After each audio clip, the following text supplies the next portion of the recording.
Bhavani credit cooperative society limited में चुनाव प्रक्रिया निर्विरोध सफलतापूर्वक पूर्ण हो चुकी है। इस लोकतांत्रिक प्रक्रिया में आप सभी सदस्यों की शांति, सहयोग और सक्रियता ने साबित किया कि संस्था से जुड़ाव केवल वित्तीय नहीं, भावनात्मक भी है।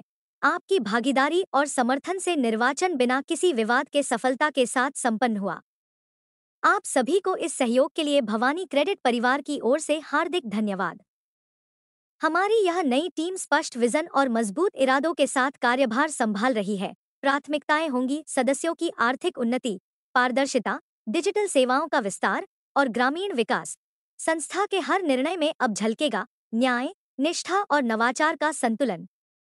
अब आपके सामने प्रस्तुत है भवानी क्रेडिट की नई कार्यकारिणी, वो टीम जो आने वाले वर्षों में संस्था को आगे ले जाने का संकल्प लेकर आई है। अध्यक्ष पद पर श्रीमती सुमित्रा शर्मा, उपाध्यक्ष पद पर श्री भंवर सिंह राजपूत, सचिव पद पर श्री भंवर लाल सुथार एवं कोषाध्यक्ष श्री चंपा लाल नायक निर्वाचित हुए। इन सभी पदाधिकारियों को हार्दिक बधाई और शुभकामनाएं। यह टीम सिर्फ नेतृत्व नहीं, संस्था के प्रत्येक सदस्य की आकांक्षाओं की प्रतिनिधि है। Bhavani credit cooperative society limited हर सदस्य के साथ मिलकर आगे बढ़ने का संकल्प लेती है। धन्यवाद उस विश्वास के लिए जो आपने हमें दिया। आइए एक साथ एक दिशा में सेवा, विकास और समर्पण के साथ आगे बढ़े।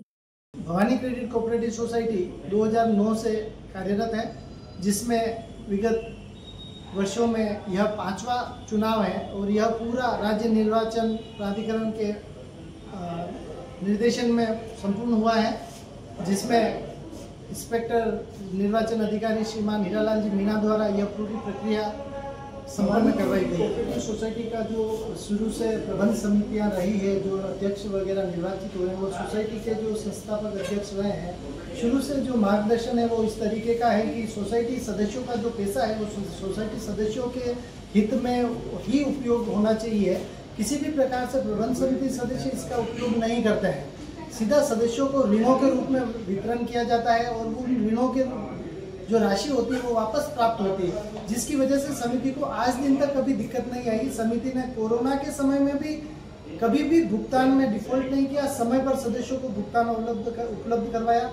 जीएसटी जब लागू हुआ तब भी कोई भी इस प्रकार की परेशानी हुई, और सबसे बड़ी बात जब नोटबंदी हुई थी तब भी समिति को कहीं पर भी परेशानी नहीं हुई। और आज दिन तक 15 साल से मैं कार्यरत हूँ इस समिति में, 15 साल में एक भी सदस्य की इस प्रकार की कोई भी शिकायत नहीं आई कि समिति द्वारा उसका सदस्य का पैसा समय पर नहीं दिया गया हो या कोई अन्य ये डिफॉल्ट की कोई शिकायत रही हो।